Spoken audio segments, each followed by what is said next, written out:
And to some observers, Indo-Pakistan diplomacy has mostly focused on conflict management rather than conflict resolution. What diplomats are involved in, keeping the larger picture in view, is fighting the fires, managing the furies, rather than in looking for long-term sustainable solutions with good neighborliness. So the nature of diplomacy has also changed. In the initial years, there used to be a great deal of personal, cultural intimacy between diplomats on both sides. And this continued till the 1970s. But in later times, it was professionals pitted against each other, which was overall a positive thing. So there has been space for quiet diplomacy, for the traditional and classical secret conversations away from the public glare. But this is reduced in current times because in the age of social media scrutiny, everything needs to be shared real time, particularly in the relationship like India-Pakistan. And quiet diplomatic maneuvers become rare, not least because they are harder to pull off. So more importantly, the public postures of populist politicians, they shrink the space further. And for instance, Imran Khan, when was a populist politician and very active in Pakistan, when I met Imran Khan, he said very positive things about the India-Pakistan relationship. But when Article 370 happened and we took that decision, he painted himself into a corner saying, we will not talk to India until India reverses that position. And he takes a very strong public position that made it very hard for Pakistan. They have, of course, reversed that position now. So there's been a lot of this Punjabi bonhomie in the diplomacy, this what some people call Jappi Pappi diplomacy, that you go and speak in Urdu, Punjabi, and so on. But one particular diplomat, Ricky Jaipal, and I quote him in my book, he was from Tamil Nadu, and he said, look, he identified himself as a Madrasi who doesn't speak Punjabi. And the Pakistanis actually respected that because he said, you know, you're not laying claim to us in any way. You're dealing with us like a foreign country. And this is what they prefer to do. In the 78-year relationship, 4 wars, several minor skirmishes, we still find there is room for diplomatic diplomacy, diplomatic creativity. So I've pointed out to several larger-than-life diplomats in my book. P.N. Haksar was Indira Gandhi's advisor and counsel all through the 1971 war. And he made her look taller, better. He was giving her great advice. Also, 1971 was perhaps the finest hour for not just India's military, but also for India's diplomacy. Because what 3 key diplomats played an important role. Haksar was guiding Mrs. Gandhi in Delhi, guiding her into things like signing the Indo-Soviet Treaty, not being overly concerned about China. There was Brijesh Mishra, who was a diplomat in China. He famously interpreted Mao's smile. Mao smiled at him in 1970, and he could, that was an oversimplification, but he could report that the Chinese will not step into the 1971 war. And there was D.P. Dhar in Moscow, who was working on the India-Soviet treaty. So there was a great deal of scope for diplomacy. Even in current times, my own tenure in Pakistan, 2017 to 19, in case you didn't know, I was booted out of Pakistan. I was expelled finally because of Article 370. But I found that there was space for conversations. And during Pulwama, for instance, I did become a crisis communication channel. I recount this story in my book on the 27th of February, after Pakistan was worried that India would be launching missiles. I get a call at midnight on behalf of Imran Khan from the High Commissioner of Pakistan to India, who was then in Islamabad, saying that my boss wants to speak to your boss. So Imran Khan wanted to speak to Modi on various things. And I checked with my colleagues, and I don't mention in my book who I checked with, and I said, okay, you can, my prime minister is not available, give me the message. So the point is that in tough relationships, it is important to have diplomats in place, because you could manage a crisis on the spot. Again, after the crisis of Pulwama and Balakot, I was back in Pakistan and could have some very frank discussions with the Pakistanis on what India's asks were about terrorism, what we'd like them to do, whether we talked about giving us 26 Indian passport holding terrorists that they were sheltering. But these conversations are not easy to have if you don't have diplomats in place. Again, not every policy question gets escalated to a senior political level, and there is a great deal of local creativity that you could use. So one of the issues before I went to Pakistan was, what would be the optics of my meeting with the Pakistan Army Chief? And I said, I was told it won't be great. But my then Foreign Secretary, which happened to be Dr. Jaishankar, told me use local creativity, which is a license to do something short of being photographed with the army chief. So I had various proxies and various conversations. And often the diplomacy in these tough relationships is on both sides. So every 2 months I was coming here, meeting the Indian Prime Minister, giving him some messages, meeting the National Security Advisor, Duval. So diplomacy is important and perhaps even more required in difficult relationships. So which brings me to the fourth big picture point I wanted to make for you, which is that global forces matter. The global major powers have played an important role in India-Pakistan relations. We often prefer to deal with a lot of issues bilaterally, but global forces have mattered. So South Asia was sometimes a playground for the superpowers, as the US used every playground in the world to contain what they felt communist China, communist Soviet Union at different points. And, particularly in the 21st century, I think we've seen a major churn and major rethinking on how the major powers want to deal with this area. But major powers are pursuing their global interests, and that impacts us. They will privilege their interests over India's interests, and that we should be clear about. For instance, right at the creation, it was the British national interest that decided the fate of India and Pakistan. Britain was fatigued by the Second World War.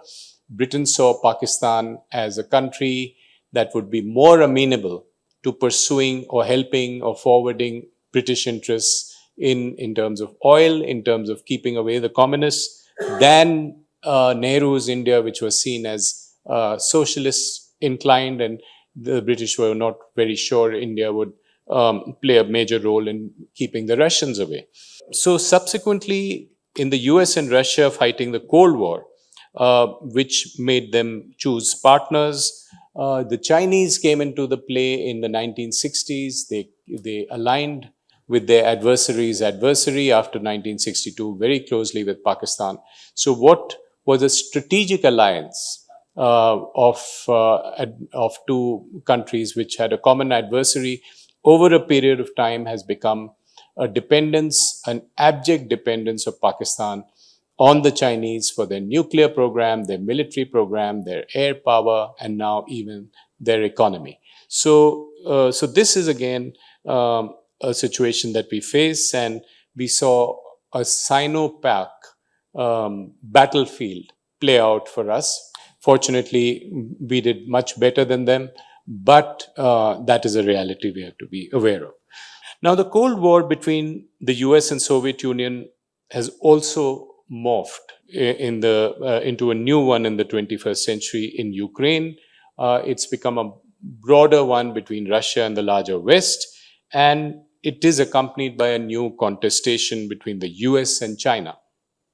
For some scholars, the new era is one of South Asia seeing a revival of what we call big power geopolitics as the US tried to withdraw from the region. Remember, the US was in the region in Afghanistan from 2001, right after 9/11, to 2021 August when it left.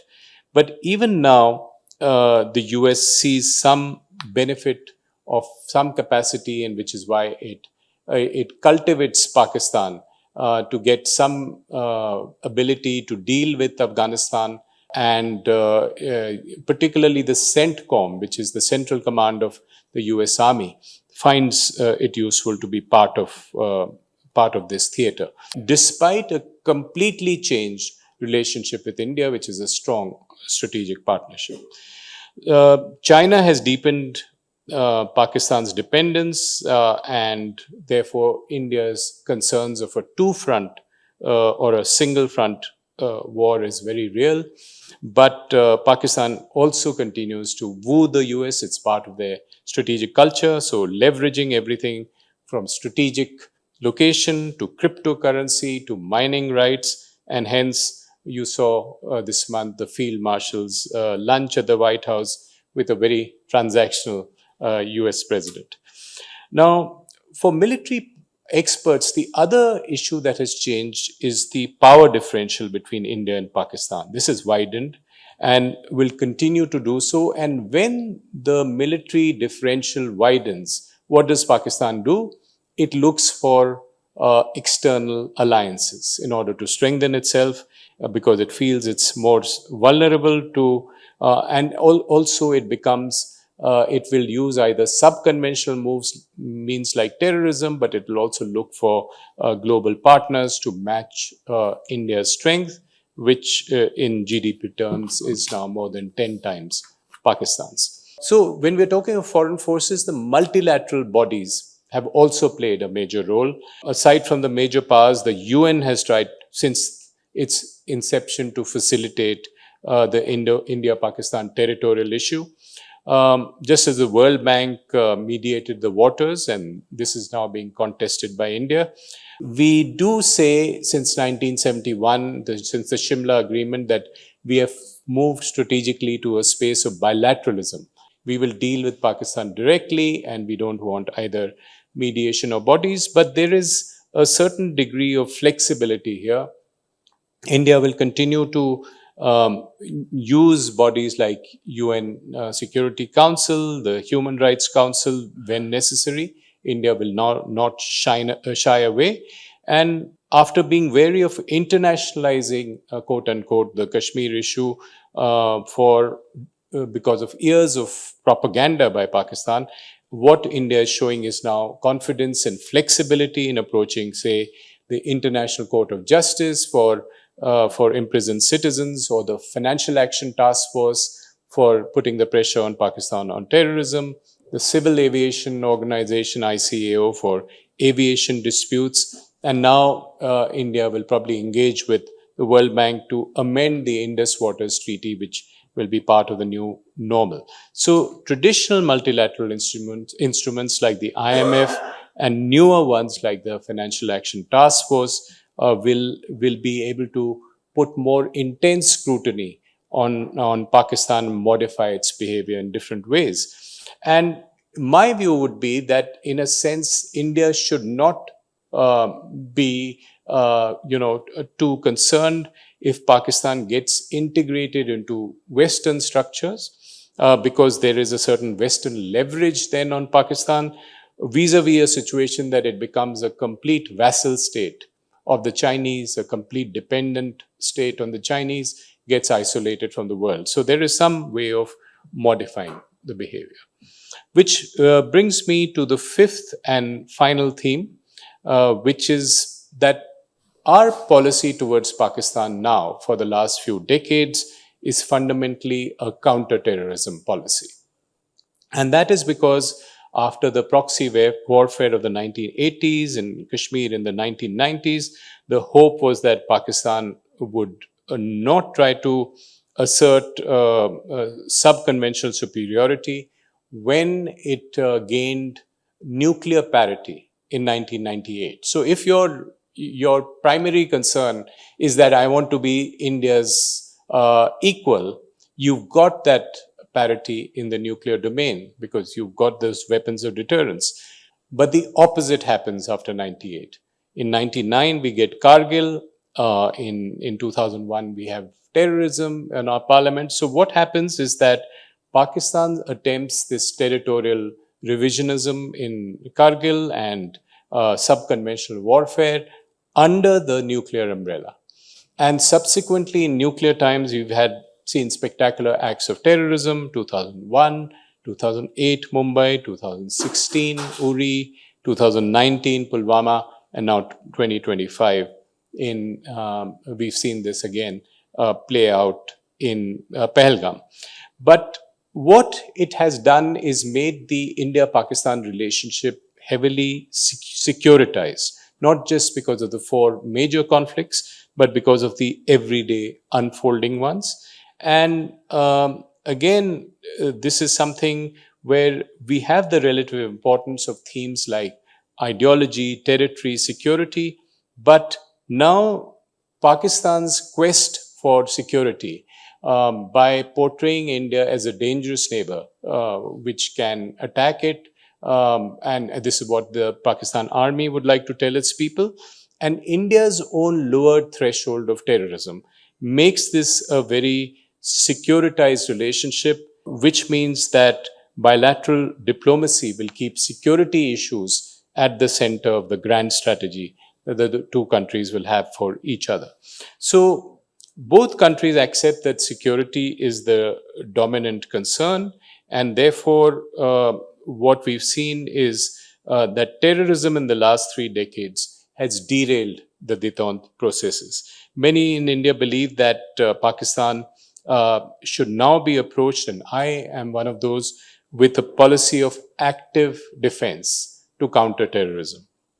So India's Pakistan policy has to be a counter-terrorism policy rather than a policy, say, for the rest of South Asia, which is neighborhood first. And the acts of terror over the decades, particularly in the 21st century, have each time set the dialogue as and when it was taking place back by a few months. And this is often, the acts of terrorism were often timed to major meetings between the two, meetings between Vajpayee and Nawaz Sharif, for instance, and Modi and Nawaz Sharif, which becomes an additional disincentive for India's politicians. Why should I go to Pakistan and attempt a grand reset if what I'm going to get in return is possibly a higher probability of a huge terrorist attack? So again, this is something particularly true because now the distinction in India's mind between a Pakistan-based terrorist group and the army has gone away.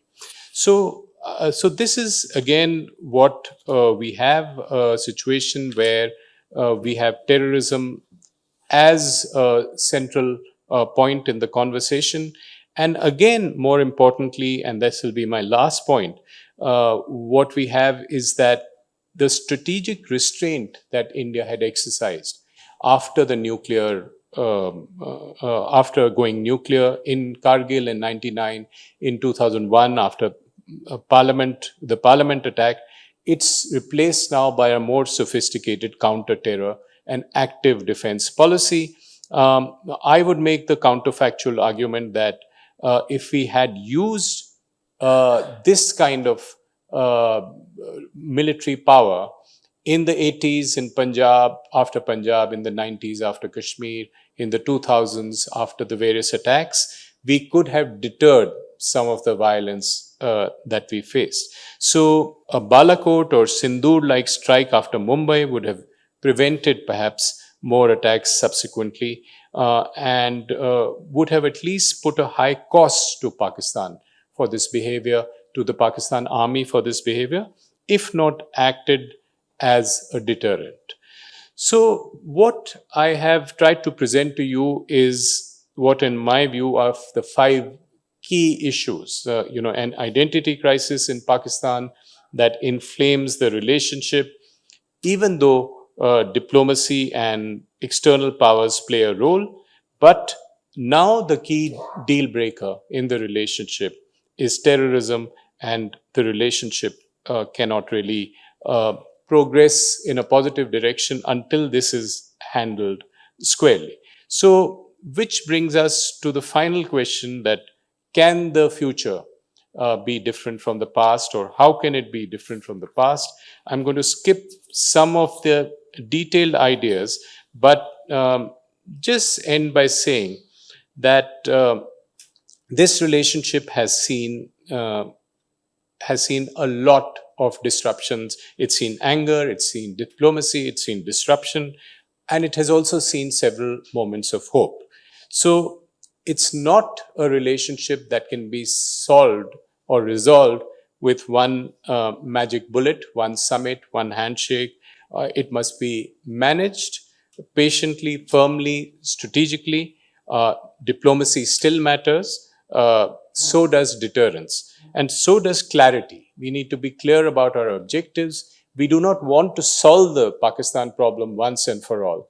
What we want is for Pakistan to stop being revisionist, stop exporting terrorism to India, and that would be our limited objective. And perhaps what we can best aim for is managed hostility, and in time, cold peace. And so I would say the way to deal with Pakistan is through strategic patience and through military strength.